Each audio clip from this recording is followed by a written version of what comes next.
All right.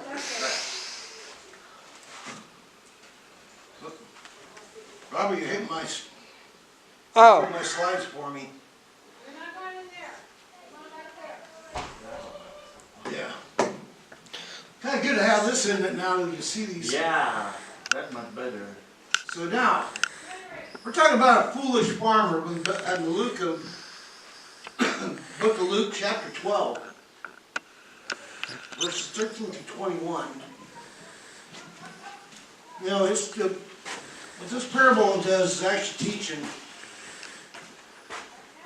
about our response towards wealth. You know, wealth by itself, of course, is not sinful. You know, there's one way God uses us to bless, uses to bless us, actually. You know, the Bible states that the love of money, when you put money above God, is what is the root of the evil. People say money, they say, oh, God, but the Bible says that money is the root of all evil. No, the love of it is. When you take, that's in 1 Timothy 6:10, for the love of money is the root of all evil. Not the money itself. If you start, this parable is going to tell us about a farmer that's foolish. Because he responded wrongly to his wealth.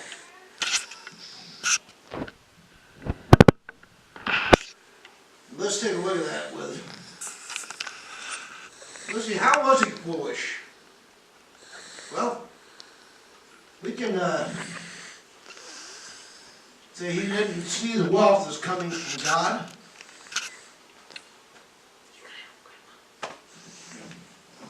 Yeah, we need help, Grandma.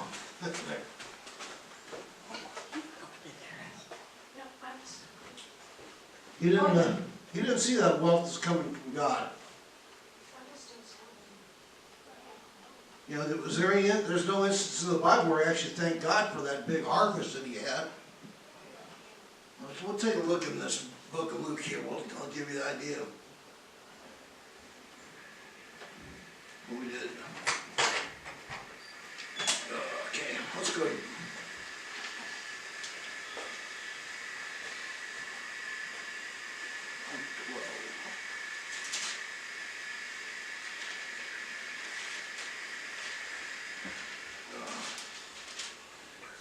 Now Luke 12 verses 13 to 21 is telling us about that parable. It said,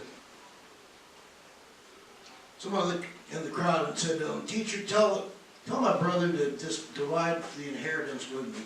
Jesus replied, man who appointed me a judge, or an arbitrator between you. Then he said to them, watch out, be on your guard against all kinds of greed. A man's life does not consist of abundance of his possessions. He then told him this parable. The ground of a certain rich man produced a good crop. He thought to himself, what shall I do? I have no place to store my crops. Then he said, this is what I'll do. I'll tear down my barns and build bigger ones. There I'll store all my grain and my goods. And I'll say to myself, you have plenty of good things laid up for many years. Take life easy, eat, drink, be merry. But God said to him, you fool. This very night your life will be demanded from you. Then who will get what you have prepared for yourself? This is how it will be with anyone who stores up things for himself, who is not rich towards God. So to start off with, this guy didn't see his wealth as coming from God. God's the one that really made that rain, made the soil real fertile, didn't he? I got a good tale about how God can supply, I wouldn't call myself wealthy, but a lot better off, doing a lot better than we were when I first started out. When I first started, I was being married. But it was a time I was working in two jobs. I was working in a steel shop and steel fabrications, and I did a security guard job at night. Well, they laid off at the steel job, so all I had left was a security guard's pay to try and make a house payment, food. And with any man, when you can't supply, it makes you feel pretty dejected. But Joanna wanted to get out. She was had to go to this one certain restaurant that was out in Highland. It was a little mom and pop restaurant that we always like to go to. And so I know it's going to be kind of a tight squeeze, but I want to go out to dinner. So we went out. I happened to run across this one guy. He was talking to him wearing a Santa Fe hat. I was asking about how they got about getting on the railroad, and he told me about it. I went in and filled out I made a resume out. Thank you. I was in there trying to. I hate drawing blanks like that. And so that did, and it was kind of interesting because wound up being like 300 applicants, and they had to narrow it down to 5, and I was one of the 5 that they did For the second interview. Second, and the third interview, is when they actually did the hiring, and then there was 2 of us out of that. So yeah, that's God working there and that. Went back, I want to thank the guy for giving me the idea of how to do this. I asked the asked the waitress that was there, what about this guy that was here? Because that's the first time I've seen him here, and we haven't seen him since. So yeah, God puts, that's God really working in something. It's just, you gotta, when you start thinking about that, you gotta be thankful. This guy just wanted to build bigger barns, First, it seems logical, pretty prudent, doesn't it? It's not a good idea to him. But the danger of the rich fool is what was missing. There was no thought of sharing it. No thought of stewardship of his grain that he produced. No thought for the poor, the sick, those in prison. Those two verses, those two verses about that with it. Talk about 18 and 19. Those 2 verses.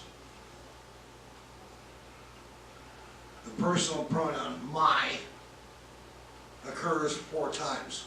I occurs 8 times. 12 times in just a few those 2 verses. A few verses. He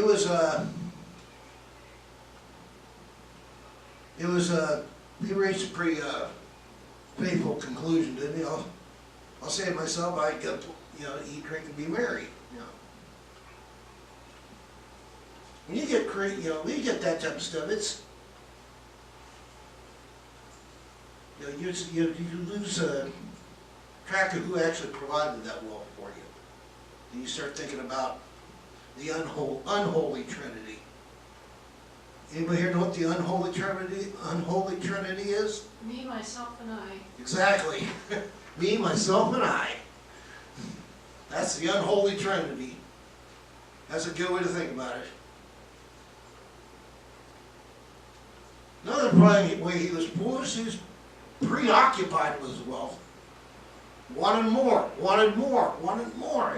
He was just worried about every little bit of how he's going to hoard all this thing. You see that show Hoarders, right?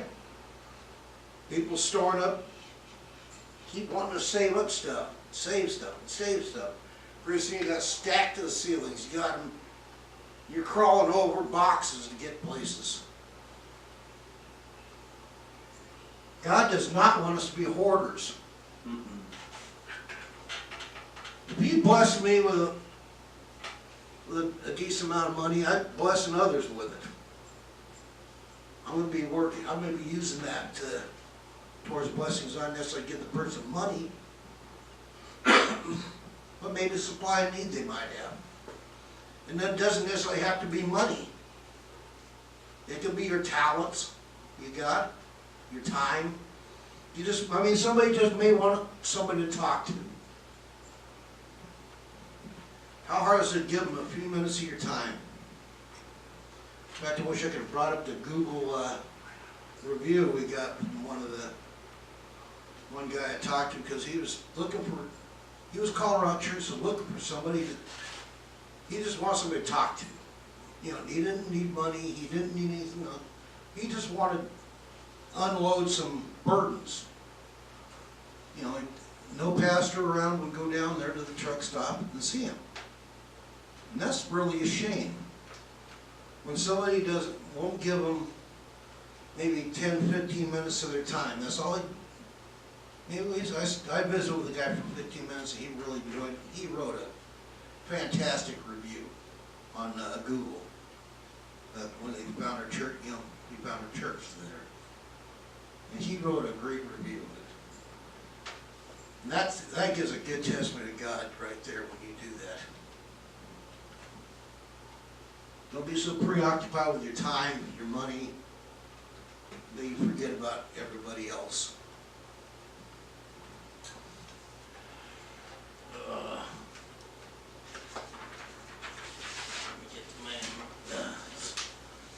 Kind of working on a different angle now.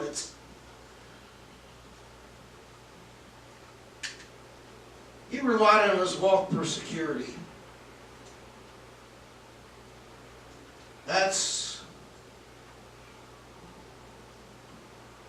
you know, verse 19, I say to myself, you have plenty of good things laid up, be many years, take life easy, eat, drink, and be merry. God said to me, you fool, this very night your life will be demanded of you, then who will get what you have prepared for yourself? This foolish farmer thought he could have many years of good life as long as he has wealth. Many people in this world today still have this kind of thinking.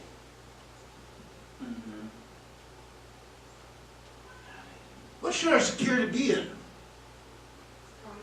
should be in Jesus.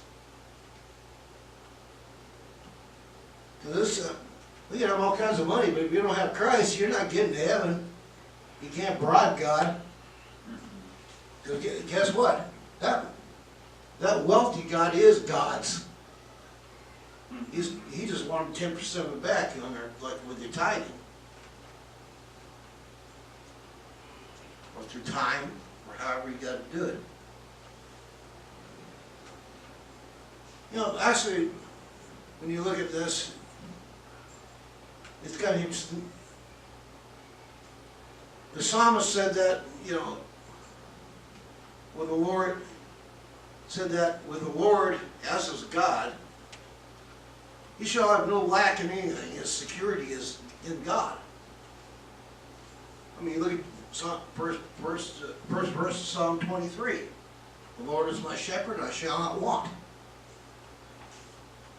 He's going to provide.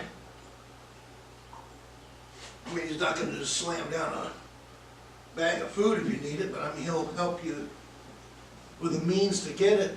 He'll provide maybe a sudden side job that you needed. It's too, you know, we can't just have, you know,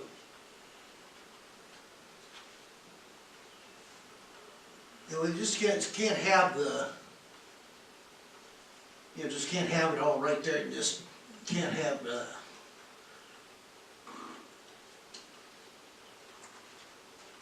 hate it when I do that. When we start relying on something very uncertain for security, guess what? We're gonna be disappointed, aren't we? You know, we gotta watch out for that unwarranted greed, the unholy greed. He is more concerned with wealth there, back to that unholy Trinity instead of God, you know, God the Father, God the Son, God the Holy Spirit. Me, myself, and I.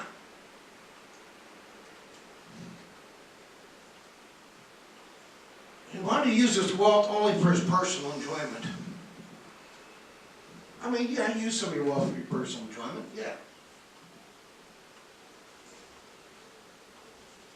Personal enjoyment is, you know, is good with it. I mean, Joanne and I get our tax return back. We usually set aside and go for 2 or 3 nights away and kind of regroup. We also use, I think a lot of that money we also use for like our youth in action, or if there's some other need that comes up, or I noticed that Joanna will see something on sale at the grocery store, stock up. You know, oh, this is going to be election. And there's been times, actually, I've noticed Joanna went out and actually grocery shopped for people. You know, figure, okay, it may cost us a little bit, but God's going to get it. God will bless us back. God's not going to let it go empty.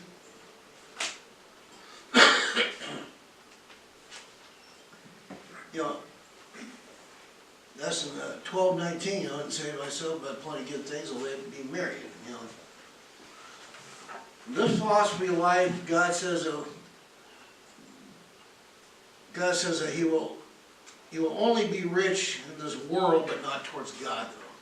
And that kind of thinking, where you think of it for your personal enjoyment. Yeah. You know, He who has plenty should supply to those in need. Really, we got a plenty of something we can supply. It's kind of interesting how though God can bring up means of getting things. Maybe a sudden donation of different food for people that come here looking for, you know, needing food. Wonder if I get a lot of calls when we had a food pantry. We don't, because we don't have the means to secure it. I would love to be able to get one going down here. But if we start meeting needs in the community through us, whether it's our time, whether it's our talent, monetarily, just that somebody just wants somebody to pray with them. How hard is that? Some people act like they want 10 minutes of your time to unload a burden. Some people act like they're asking for the whole day. They're not. People just, like I said, want somebody to talk to. I mean, when you talk about somebody sharing, you know, blessing somebody, I've gotten blessed one time when I was when I worked the repair truck, went through the drive through Del Taco to lunchtime. Next thing I get, oh, the guy ahead, he just paid for your lunch. Oh, okay. Yeah, so, I mean, it's kind of nice. I've heard people have that happen quite a bit. I've seen it on Facebook where somebody's paid paid for something for them. I've done it for somebody at a grocery store one time when they were, you know, a couple dollars short and couldn't get one. That's what they had paid for. I mean, it's not hard. It's not really hard to do. It's not like you're paying the $200 grocery bill for a person that you can't afford. But just little things like that can really lead somebody to Christ. If somebody's lost and you take a few minutes to go bring maybe some food to them that they need. Maybe they need a jacket, their kid needs a jacket. Man, you got, oh, I got one my child outgrew here. Bring it. Little things like that's gonna plant a seed. It's like a farmer. Now you're not being the foolish one, you're being a wise farmer. So if this guy would have started planting the seed, reach out to other people, God would have blessed him with even more, to do more blessings with. It's like kind of like a domino effect. Like, we all know how the weeds grow out here, right? One will grow, and all of a sudden, next thing you get them all over the place, and we get these stinking goat heads. Oh yeah. And I remember those when I was a kid, running around bare feet and finding those. You know, you'd scream and yell and hop around, and I think that's where I learned to say my first swear words out loud. My mom it made me eat a bar of soap for that one. But the weeds will do that. They'll grow, and then pretty soon, like a dandelion, that wind will pick up those little white things. They'll go float down, and then those dry your seeds, and then next thing you know, you got your whole lawn full of these things. So I know I used to blow those things just to watch them float around. My dad getting madder than all get out at me. Don't do that! But anyways, that's how a blessing would work too. When you start getting blessings out, it's going to go up and it's going to scatter around. And if you really want to drive Satan nuts, be a blessing to somebody. You want to drive Satan crazy, do that. Just be a blessing to somebody. You'll see him jump around having a temper tantrum. Because he hates that when we bless people. Well, now we're going to go ahead and go to our... Here we go. Yay, I got it to work. We're going to go to our invitation. And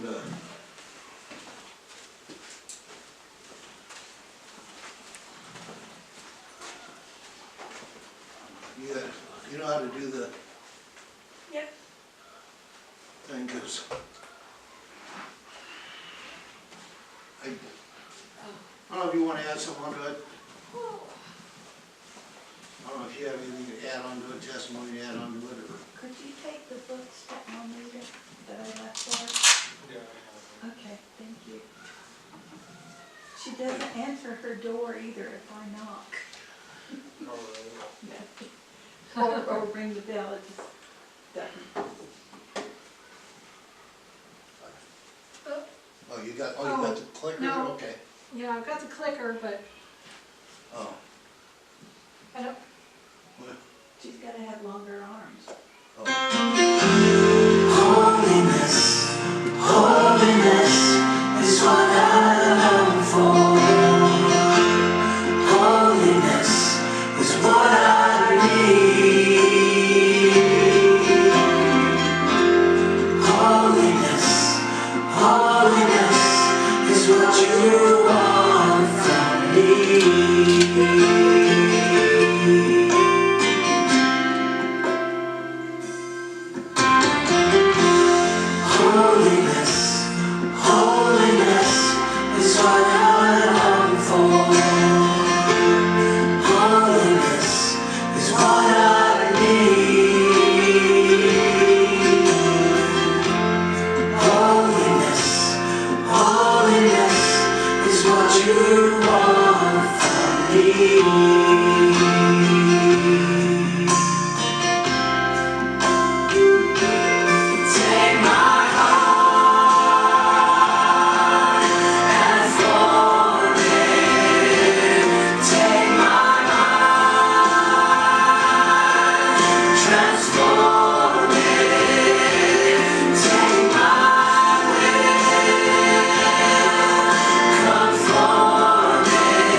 need.